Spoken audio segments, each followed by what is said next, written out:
Hi guys. I will start with questions what aren't directly connected to YFM.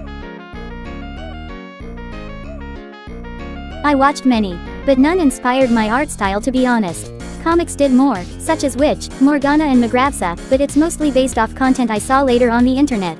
As for characters, I believe a lot of stuff I have seen on display affected them, but again, mostly books and comics. But it's true that movies and shows helped me in storytelling more than other media. At the moment, I don't feel the need to get inspired or come with anything new, considering how much stuff I have already and how little I can make come to life. I only get tips and tricks from watching advice and video essay videos, but nothing like a new story. I am more like expanding my already existing stories. For example, since first episode of YFM came out, its story got more thought of and by now, it is 10 times bigger at least. And thank you so much. You don't even know how happy this makes me. Now, I will talk more about technical part of things. In story questions will answer the guest. I will start with question about what is Darky holding at the end of episode 3. It is friendship bracelet. She used to be paranoid and afraid of people finding out. No big surprise. These basically show her mental state at that time. She knew her friends are going to turn at her, but she hoped these might make them doubt her question. She knew it wasn't going to work, but it gave her a sense of safety. There is a high chance that there might be misunderstanding about it in the future once more info will be out. But for now, I will give just one clue. Look at it trough context of the episode by itself. Kind of. Meth in subtitles is a typo. It is supposed to be math, but I will keep it this way because why not? Speaking of subtitles, as Casey noticed, there is saying it is a real location, which indicates that yes, your favorite monsters takes place in real world. And trust me, I am doing a lot of research just for it to make sense. But I won't say the exact location. Come on, saying real location on the internet is safety hazard. It was just a fun fact. Why is Buddy the stressed one? Well, you will see. Since I am not leaking out concept art, mostly, you have to wait. Sorry. Correct. At that time, Earth had a population only of half a London today, so it isn't that surprising he didn't meet any human until events caused by the first incident. It was still a bigger chance he would meet a human rather than a monster, but who cares, it just happened. Now, I will leave rest of the questions to Goldie. You have seen him in the end of YFM episode 13, so why not introduce our guy a bit more? Outside of that, he is the best candidate for this job. You can start by explaining a barge life in the villa. So, hi camera I mean guy so, in a barge day. We wake up after the sun rises. If we wake up sooner, we have to stay in our room and not turn on the light. That is just one of many rules what Buddy made and we have to follow. Here are some more examples of them, but I most likely forgot some. Then, we go to breakfast. Depends on who is willing to make it for that day, but mostly the same people do it every day. Same with other tasks.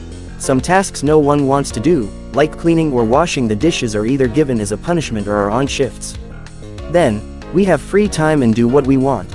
Sometimes, there is some holiday or we have religious sessions, which I rarely attend. I do believe in this religion, we haven't given a name to it yet, but I don't need to be on that thing every time. I am rather talking to people or doing my own thing, until the evening. We don't eat lunch, only on special days like Christmas, cause we don't have much food. Only breakfast or dinner. If you want something more, you can plant your own food on garden or find berries in forest.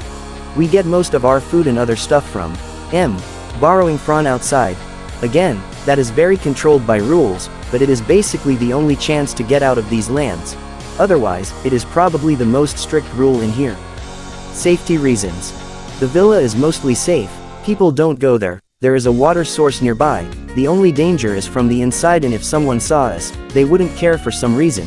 We are glad but don't think much of it, maybe besides shades and exceptions from others.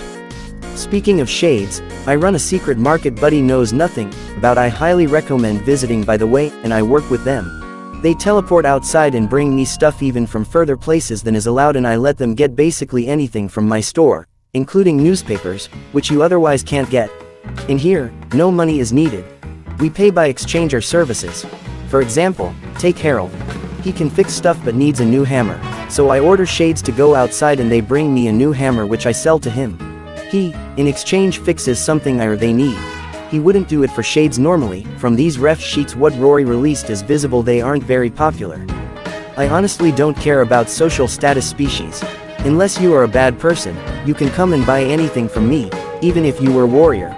Well, I wouldn't sell anything to a confirmed killer, but you get my point. There aren't many people with the same mindset. In fact, I can only name 3. Buddy, Nero and Ismail. That's it, but I guess they have a reason to hate them, I don't know. What true look, I honestly didn't know they can do that. Darky was the first one to somehow hide her true nature. It's an interesting new information and people are probably going to be even more paranoid now.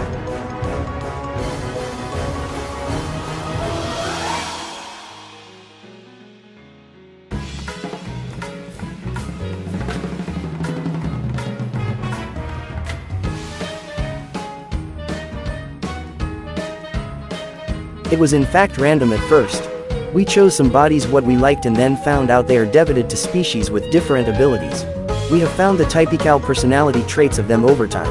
It either just happened that people with similar personalities ended up together, or they have changed over time, or the body changed them. Some species, like parasites, aren't decided yet, since most of them have weak mental health and we can't judge. Or old ones, who is, just me, honestly. But I am gonna be real, I think I am not the only one.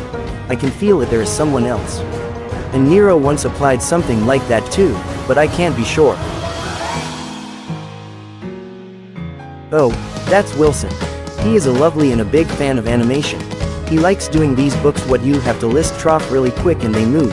And he found this shirt with an animation program logo on it, so it became his favorite right away.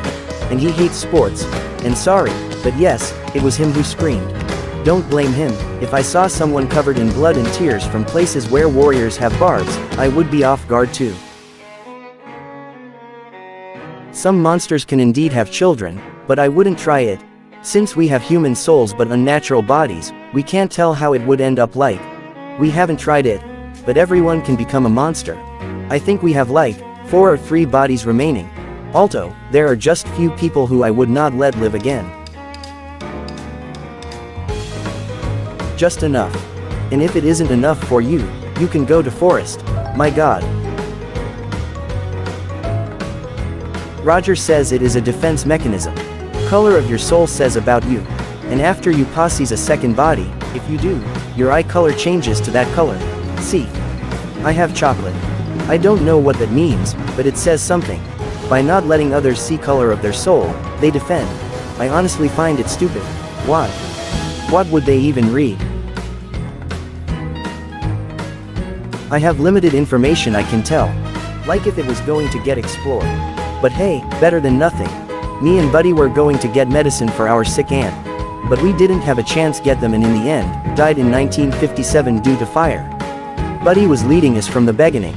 I was proud my brother was the boss of everyone. Now, not so much. He became kind of a jerk over the years. I couldn't expect we will be friends forever. Anyway, gonna end it here. Thanks to Rory for letting me speak and I'm looking forward to see you later in the show.